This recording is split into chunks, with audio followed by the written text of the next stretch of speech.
दोस्तों सुजलॉन एनर्जी की बात करें तो स्टॉक इस समय अपने ऊपरी प्राइस के आसपास यानी लगभग 50 रुपये के आसपास है।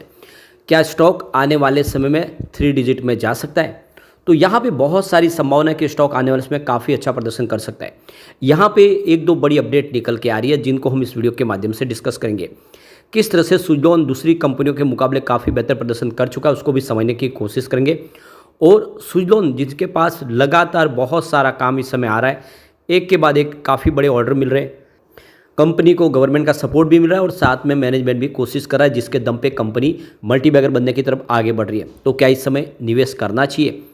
यहाँ पे सबसे जो बड़ी बात सवाल निकल के आती है कि सुजलॉन जिसने लोगों को बहुत ज़्यादा मायूस भी किया था, जो स्टॉक 400 के आसपास ट्रेड किया करता था वो 1 रुपये के आसपास आ गया था और इसी वजह से लोग भरोसा नहीं कर पा रहे। क्या कि लग रहा है कि आने वाले समय फिर वैसा ही नुकसान दे देगा। अब ऐसी संभावना कम हो चुकी है, उसको इस वीडियो के माध्यम से समझेंगे। लेकिन फ्रेंड, उससे पहले अगर आप पहली बार हमारे चैनल पे आए तो चैनल को सब्सक्राइब कर दीजिए, एक बेल आइकॉन दबा दीजिए ताकि जब भी नया वीडियो बने पहला नोटिफिकेशन आपको मिले। वीडियो पसंद आए तो लाइक से जरूर कीजिए। चलो फ्रेंड्स, वीडियो स्टार्ट करते हैं। मैं हूँ आपका दोस्त SP दवे और हमारे अपने चैनल ऑनलाइन कमाई में आपका बहुत बहुत स्वागत है। तो सुजलॉन एनर्जी के स्टॉक की बात करें तो देख सकते हो कि BSE पर फ्राइडे को पॉजिटिव क्लोजिंग देखने को मिली 49.84 पर, जहाँ पे 0.34% की तेजी थी। वैसे NSE में फ्लैट क्लोजिंग हुई है। अब ये इंट्राडे में 50.20 तक भी जाके आया, जो पिछले दिनों की इसकी हाई थी। उसके बाद एक रिसेंटली जब एग्जिट पोल आए उसके बाद ये 52 तक भी चला गया, लेकिन 50 रुपये के इसकी पुरानी थी, जिसको आज देखो कि फ्राइडे को भी इसने कवर किया, उसको पार करने की कोशिश की है। ये सबसे जो बड़ी बात है कि काफ़ी समय तक स्टॉक यानी लगभग 2-3 महीनों तक 42 के आसपास ही इसने स्टॉक को कंसिडर होते हमने देखा है, लेकिन अब ये नई रेंज में जाता हुआ दिखाई दे रहा है और यहाँ से एक अच्छी तेज़ी की संभावना बन सकती है। अब यहाँ पे जो बड़ी गुड न्यूज़ निकल के आ रही है, financial year 2024 renewable energy sector के लिए काफ़ी शानदार है। तो यहाँ पे करीब 23.7% जॉब ग्रोथ देखने को मिली है। तो पिछले कई सालों के रिकॉर्ड तोड़ इस बार अच्छे जॉब यहाँ पे क्रिएट हुए। इसके पीछे वजह है कि बिजनेस काफ़ी तेज़ी से ग्रो कर रहा है, ग्रीन एनर्जी सेक्टर में बहुत सारा निवेश आ रहा है। तो यहाँ पे जो रिपोर्ट जारी की गई है टीम लीज सर्विस लिमिटेड की तरफ से, और इनका कहना है कि रिन्यूएबल सेक्टर में एक बहुत बड़ा बूम देखने को मिला है और काफ़ी अच्छे जॉब ग्रोथ यहाँ पे दिखाई दे रही है। 23.7% के आसपास है, जबकि दो फाइनेंशियल ईयर 2023 की बात करिए मात्र 8.5% की ही ग्रोथ थी।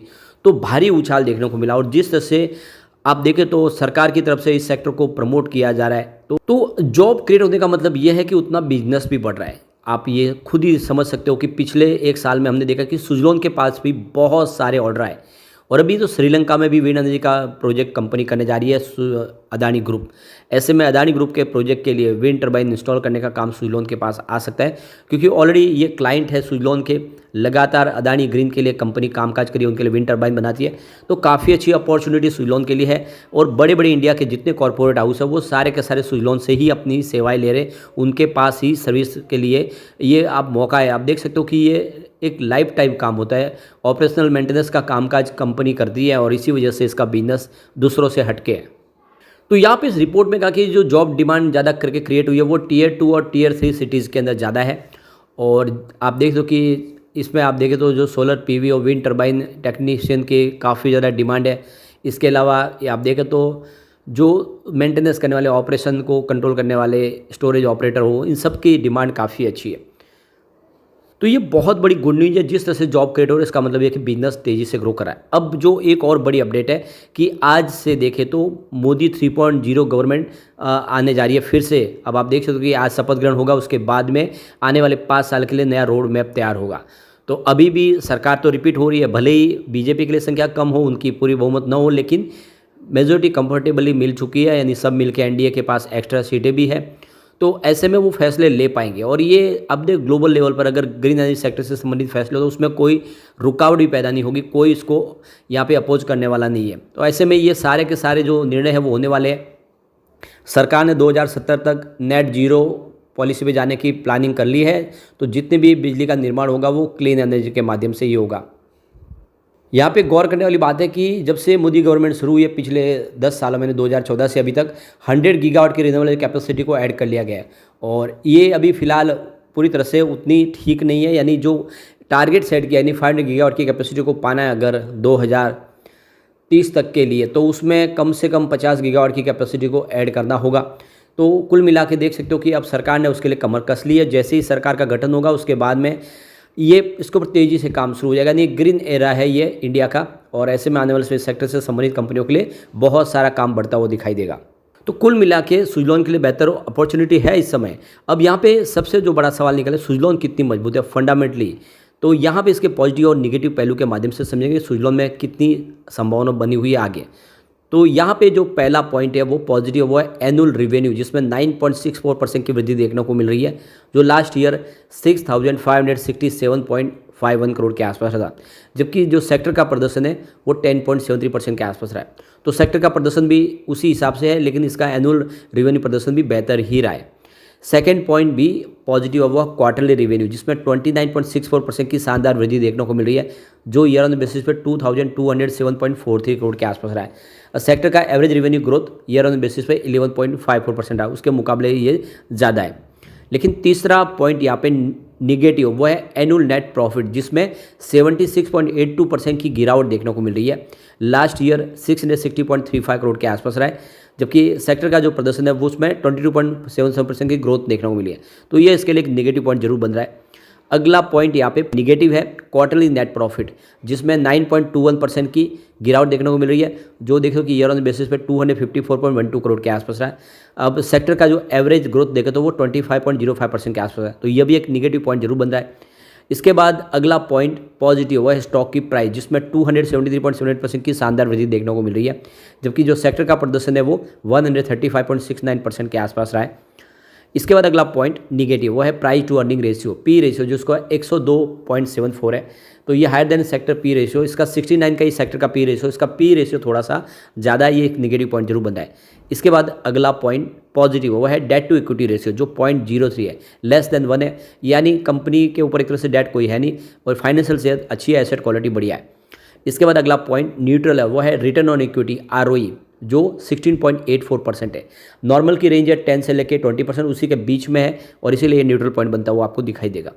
इसके बाद अगला पॉइंट फिर से पॉजिटिव, वो है म्यूचुअल फंड की होल्डिंग, जो लास्ट क्वार्टर में इंक्रीज हुआ, म्यूचुअल फंड का भरोसा स्टॉक के ऊपर बना है।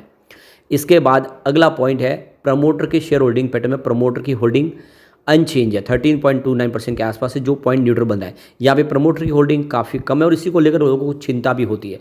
तो प्रॉब्लम ये थी कि प्रमोटर के पास पैसे नहीं थे, उन्होंने अपने शेयर बेच के अपने बिजनेस को आगे बढ़ाए, एकदम जैसे कि बिजनेस पटरी पे आ चुका है। तो अब प्रमोटर के पास मौका है कि आने वाले समय अपने कारोबार को पटरी पे लाने के बाद वो फिर से अपनी होल्डिंग बढ़ाना शुरू करेंगे। जैसे जैसे उनके पास फंड आएगा उसका इस्तेमाल वो करेंगे और अपनी होल्डिंग जरूर बढ़ाएंगे, तो आने वाले समय ये होल्डिंग आपको बढ़ती हुई दिखाई देगी। इसके बाद अगला पॉइंट फिर से पॉजिटिव है, वो है इंटरेस्ट कवरेज रेशियो, जो 6.5 है, हायर देन 1.5। इसका मतलब ये है कि कंफर्टेबली अपने इंटरेस्ट पेमेंट कंपनी चुका सकते हैं, किसी प्रकार की कोई चिंता की बात नहीं है। इसके बाद अगला पॉइंट फिर से पॉजिटिव है, वो है जीरो प्लेस शेयर, प्रमोटर का कोई भी गिरवी शेयर नहीं है। आपको पता होगा 2 साल पहले अगर देखें तो 100% शेयर गिरवी थे, आज की तारीख में कोई भी शेयर गिरवी नहीं है, सभी के सभी गिरवी शेयरों को छुड़ा लिया गया। अब यहाँ पे अगर हम पॉजिटिव पॉइंट की टोटल बात कर ले तो यहाँ पे आपको आंकड़ा 7 का दिखा देगा, यानी 7 इसमें पॉजिटिव पॉइंट है। अगर हम बात करें नेगेटिव पॉइंट की तो वो मात्र आपको 3 ही दिखाई देंगे। तो जो पलड़ा भारी है वो क्लियरली देख सकते हो कि पॉजिटिव पॉइंट का है, इसके अंदर संभावना पॉजिटिव बहुत ज़्यादा है, और यहाँ पे 2 न्यूट्रल पॉइंट भी है। तो कुल मिला के देख दो कि ये जो इसके पॉइंट के हिसाब से हमें समझ में आ रहा है कि फाइनेंशियली भी कंपनी, फंडामेंटली भी कंपनी मजबूत है, ऐसे चिंता की बात नहीं है। अगर आप लॉन्ग टर्म इन्वेस्टर है तो ये बहुत अच्छा मौका है कि सुजलॉन में आप दाव लगा सकते हैं, या आने वाले समय आपको बेहतर परिणाम दे सकता है। यहाँ पे टेक्निकल इंडिकेटर भी चेक कर लेते, तो सबसे पहले समरी देखें डेली लेवल पर, तो आपको स्ट्रॉन्ग बाय की कॉल देता हुआ दिखाई देगा। इसके अलावा टेक्निकल इंडिकेटर्स वो भी बहुत स्ट्रॉन्ग बाय की ही कॉल दे रहे। मूविंग एवरेजेस देखें तो स्ट्रॉन्ग बाय की कॉल, यानी सिग्नल वीकली लेवल पर पॉजिटिव है। मंथली लेवल पर देखें तो समरी स्ट्रॉन्ग बाय की कॉल देता हुआ दिखाई देगा।